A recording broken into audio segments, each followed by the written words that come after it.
इस वक्त की बड़ी खबर आपको बता दें, यूपी में लगातार बुलडोजर एक्शन हो रहा है और इसी कड़ी में एक तरफ जहां संभल में लगातार बुलडोजर गरज रहे अवैध मस्जिद और मदरसे पर, तो वहीं दूसरी तरफ वाराणसी में भी 41 मकानों पर बुलडोजर चला है।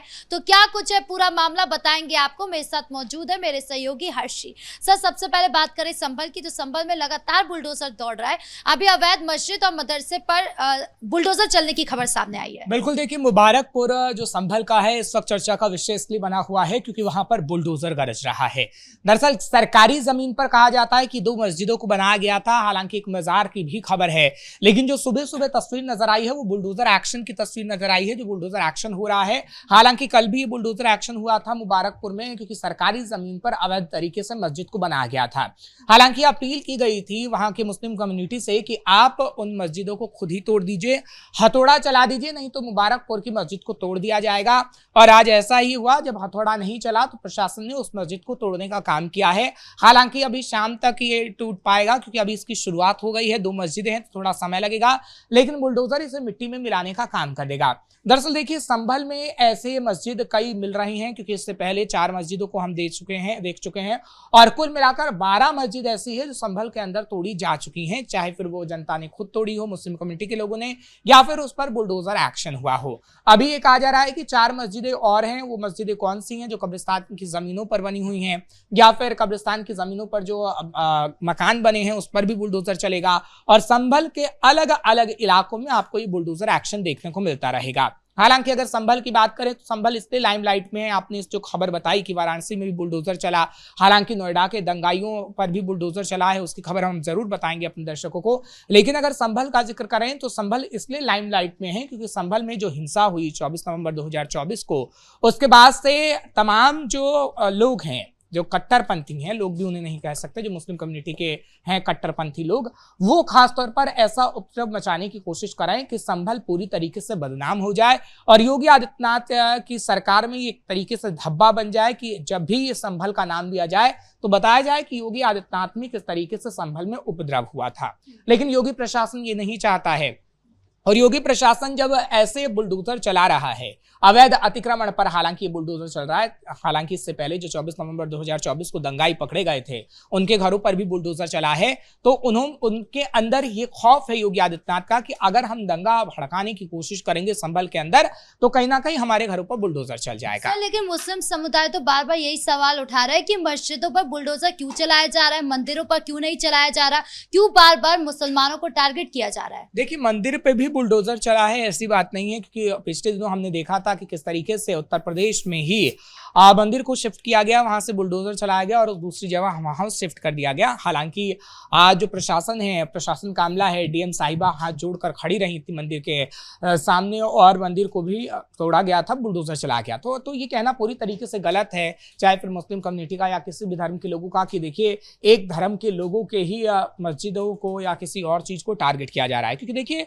मस्जिदों के सबूत नहीं है। संभल के अंदर मुबारकपुर में आप जितनी भी मस्जिद देखेंगी उन मस्जिदों के सबूत उन लोगों के पास नहीं है। दरअसल जो मुबारकपुर का क्षेत्रफल है ना, वो समाजवादी पार्टी में ज्यादातर बसाया गया है और समाजवादी पार्टी की जब सरकार रही थी, अखिलेश यादव रहे थे, तब वहां पर हमने देखा कि किस तरीके से कम्युनिटी को बसाने का काम कर दिया गया और वो सरकारी जमीन पर किया गया, जबकि वो सरकारी जमीन थी। लेकिन अखिलेश यादव ने बिना कोई पैमाना के या फिर बिना कागजात के उनको कहा कि आप यहाँ पर आराम से रह सकते हैं, और हमने देखा कि मुस्लिम कम्युनिटी को किस तरीके से समाजवादी पार्टी ने बेवकूफ बनाया और बेवकूफ बना के बिना कागजात के वो वहां पर रहने लगे। और आज स्थिति है कि वहां से उनको खदेड़ा जा रहा है। क्यों? क्योंकि अखिलेश यादव के समय में वो बेवकूफ ना बनते तो शायद ऐसी स्थिति आज उनकी ना होती। संभल में हमने कल भी देखा कि ईदगाह में बुलडोजर चला था, सरकारी जमीन पर बुलडोजर चल रहा है, तो इसको लेकर भी सवाल उठ रहा है कि मुस्लिम समुदाय को अगर नोटिस पहले से दिया जा रहा है उसके बाद वो विरोध क्यों कर रहा है। देखिए विरोध की अगर हम बात करते हैं तो विरोध इसलिए जानबूझकर किया जा रहा है कि उसकी संभल के अंदर कुछ लोग भड़काने की कोशिश कर रहे हैं,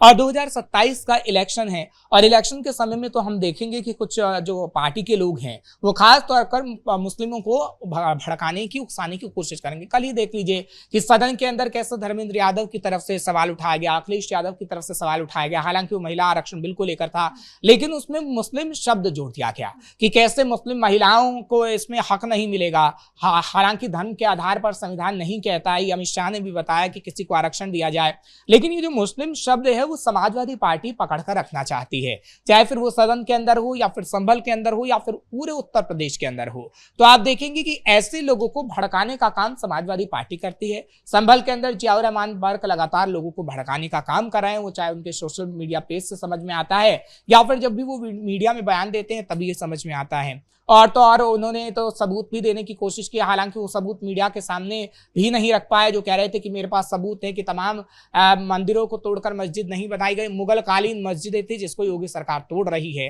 तो आप सबूत नहीं दे पा रहे हैं, आप सिर्फ एक नैरेटिव गढ़ने की कोशिश कर रहे हैं। लेकिन अब मुसलमानों को भी ये पता लग गया है, क्योंकि कल जो हमने देखा है मुस्लिम महिलाओं को, वो कह रहे हैं कि प्रधानमंत्री नरेंद्र मोदी ने आरक्षण बिल को लाकर बहुत अच्छा काम किया है, अब वो बेवकूफ नहीं बनना चाहते हैं। अब ना तो संभल की जनता, खासतौर पर मुसलमान या फिर उत्तर प्रदेश का मुसलमान बेवकूफ नहीं बनना चाहता है। सर, वाराणसी में भी तो इसी तरीके से बुलडोजर चल रहा है। 1 साल पहले नोटिस दिया गया था, उसके बाद अब बुलडोजर दौड़ रहा है, और सिर्फ मुस्लिमों की दुकान नहीं है, हिंदुओं की भी दुकान है। तो फिर ये हिंदू मुस्लिम वाली तो बातें खत्म हो जाती है। देखिए, वाराणसी की अगर बात करें तो दाल मंडी से इसकी शुरुआत हुई थी, और दाल मंडी पर बुलडोजर इसलिए चला ताकि वहां पर विकास हो सके, विकास की ओर अग्रसर वो इलाका हो सके। क्योंकि दाल मंडी का इलाके में अगर आप जाएंगे तो आप संकरी गलियां पाएंगे, ऊपर से तारों के खंभे हैं, आप देखेंगे किस तरीके से तारे लटकते हैं, और बड़ा हादसा होते होते कई बार रह गया है। हमने देखा अभी हाल ही में उत्तर प्रदेश में कई झुग्गियां जलकर राख हो गई हैं।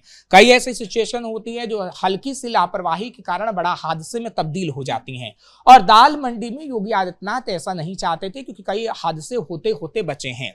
तो उन संकरी गलियों में जो दुकानों को आगे बढ़ाया गया था, उन दुकानों को तोड़ा जा रहा है। लेकिन देखिए, जिस तरीके से समाजवादी पार्टी संभल में हाय तौबा मचा रही है, वैसे ही वाराणसी में अजय राय हाय तौबा मचा रहे हैं। अजय राय की तरफ से पिछले दिनों प्रदर्शन भी किया गया था, लेकिन गनीमत रही कि अब बुलडोजर चला तो वो वहां इसलिए नजर नहीं आए क्योंकि स्टार प्रचारक के तौर पर कांग्रेस ने बंगाल में उन्हें जिम्मेदारी दी हुई है, और अजय राय इस वक्त बंगाल में जाकर कांग्रेस के लिए लगातार प्रचार कर रहे हैं। नहीं तो आज अजय राय को आप बुलडोजर जब चल रहा है वाराणसी के अंदर तब आप वहां देखती, क्योंकि संभल का जिम्मा तो समाजवादी पार्टी ने संभाल रखा है और वाराणसी का जिम्मा अजय राय ने संभाल रखा है। लेकिन देखिए, वाराणसी में जहां पर भी ये बुलडोजर चल रहा है वहां पर विकास का काम होना है। वहां पर आप देखेंगे कि जो दुकानें हटाई गई हैं उनको बाकायदा जगह दी गई है कि आप वहां पर जाके अपनी दुकानों को लगा सकते हैं, क्योंकि अभी देखिए अब बुलडोजर चलेगा और इसमें तकरीबन 6 महीने का वक्त तो आराम से लग जाएगा कि कैसे वहां पर उस इलाके का विकास किया जा सके। लेकिन आपने सही कहा कि कैसे कांग्रेस पार्टी और समाजवादी पार्टी मुस्लिमों का एंगल ढूंढ लेती है, क्योंकि दाल मंडी में भी एक मस्जिद है और दाल मंडी की वो मस्जिद भी धाराशायी होगी आगे आने वाले समय में, जो खबरें सामने आ रही हैं, और उसी को कांग्रेस पार्टी ने पकड़ा हुआ है। इमरान मसूद का भी उस पर बयान सामने आ गया था पिछले दिनों, और इमरान मसूद ये कह रहे हैं कि कैसे मस्जिद थी दाल मंडी के अंदर, इसलिए बुलडोजर चलाया गया, नहीं तो इतने साल हो गए। कांग्रेस की भी सरकार रही, समाजवादी पार्टी की सरकार रही, 2017 से बीजेपी की सरकार आई, तो आखिर क्यों उस मस्जिद को नहीं हटाया गया? तो अभी एक मुद्दा बनाना चाहते हैं 2027 के इलेक्शन को लेकर, और इसलिए कांग्रेस इसको मुद्दा बना भी रही है, समाजवादी पार्टी इसको मुद्दा बना भी रही है। सर, संभल में जब भी हम देखते हैं कि बुलडोजर चलता है तो खुद मुस्लिम समुदाय के लोग सामने आ जाते हैं और हथौड़ा मारना शुरू कर देते हैं या विरोध प्रदर्शन देखने के लिए मिलता है। लेकिन अगर दूसरी तरफ वाराणसी की बात करें तो बुलडोजर तो वहां पर भी दौड़ रहा है। कभी नहीं देखते कि कोई विरोध प्रदर्शन देखने के लिए मिला या फिर खुद हथौड़ा लेकर लोग सामने आ गए हो कि नहीं आप लोग मत करिए, हम खुद कर लेंगे, कोई खौफ हो। देखिए, वाराणसी की अगर बात करें तो वाराणसी का इलाका थोड़ा अलग है। वाराणसी का इलाका आस्था का भी केंद्र है। वाराणसी का इलाका आपसी सौहार्द के लिए भी जाना जाता है। वाराणसी का इलाका मणिकर्णिका घाट के लिए भी जाना जाता है। तो वाराणसी का इलाका हम देखते हैं कि अलग अलग धर्मों के लोगों से मिला हुआ है, आपसी सौहार्द है, लेकिन उस सौहार्द को पार्टियां बिगाड़ने की कोशिश करती हैं। लेकिन अब जनता समझ चुकी है कि आपसी सौहार्द के साथ रहना है, माहौल को नहीं बिगाड़ने देना है। लेकिन संभल में समाजवादी पार्टी ने जहरीले बोल जिस तरीके से बोले हैं, अब मानसिकता कहीं ना कहीं उन मुसलमानों की जहरीली बनाने की कोशिश की गई, इसलिए 24 नवंबर 2024 को पत्थरबाजी हुई। नहीं तो आप आज भी देखते हैं कि शाही जामा मस्जिद में किस तरीके से आसानी से नमाज होती है, पुलिस प्रशासन तैनात रहता है और नमाज के बाद लोग अपने घरों को चले जाते हैं। अच्छा, संभल में सिर्फ ये नहीं देख रहे या फिर बुलडोजर एक्शन से सिर्फ ऐसा नहीं है कि विकास हो रहा हो या फिर अवैध इमारतों को हटाया जा रहा हो, बल्कि दंड का भी एक प्रतीक बन गया है। नोएडा में जो हिंसा हुई उसके बाद अब कहा जा रहा है कि वहां पर भी जितने भी आरोपी थे उनके यहाँ पर बुलडोजर चलेगा। बिल्कुल, देखिए अब तक अगर बात करें नोएडा हिंसा की तो 400 से ज्यादा लोगों की गिरफ्तारी हो गई है। नोएडा के 80, 121 या अलग अलग सेक्टरों में तकरीबन अलग अलग चौराहे पर 6 पुलिसकर्मियों की तैनाती अभी भी है। लेकिन खबर ये बड़ी है कि अब नोएडा के अंदर जो दंगाई थे और जिन दंगाइयों ने पत्थरबाजी की है उनके अब अवैध अतिक्रमण की जांच होगी और दंगाइयों के घरों पर बुलडोजर चलेगा। तो ये बुलडोजर एक्शन उत्तर प्रदेश में अभी आपको एक हफ्ते तक लगातार देखने को मिलेगा और पल पल के अपडेट हम अपने दर्शकों को देंगे। जी, इस मुद्दे पर ज्यादा जानकारियों के लिए आपका बहुत बहुत धन्यवाद। तो कुल मिलाकर यूपी में लगातार बुलडोजर दौड़ रहे हैं, चाहे बात संभल की हो, वाराणसी की हो या फिर दंड देने की बात हो, वहां पर भी अवैध संपत्ति खंगाली जाएगी। जिन आरोपियों ने उपद्रव मचाने की कोशिश करी और उसके बाद बुलडोजर चलेगा। ब्रेकिंग न्यूज में इतना ही। कैमरा पर्सन राजकुमार के साथ मैं राधिका राज।